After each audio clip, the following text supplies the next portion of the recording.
In this video, we will learn how to use Xlookup with the sum function. So let's start. This is my Excel sheet. I have here some data, product name, monthly sales. Here have all month. So this is a product name, and we want here the total sales amount. But here you see the total sales column is not available.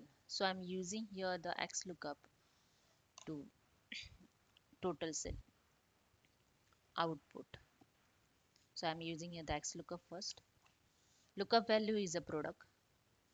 Lookup array is a product column. And return array means output. So here we want output total sales. So I'm select the all month cell and bracket close. Here you see the all month cell will show here. But I want all total cell, not monthly cell.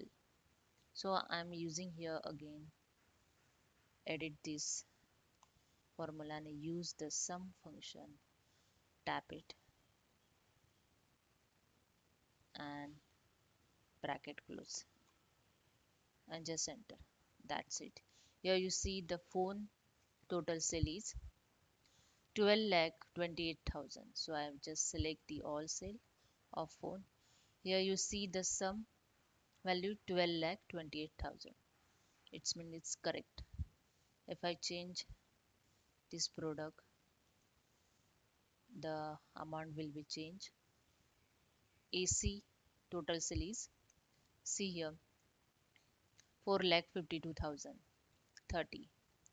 So amount will be match total sales. So hope you understand. If you like this, please subscribe my channel. Thank you so much.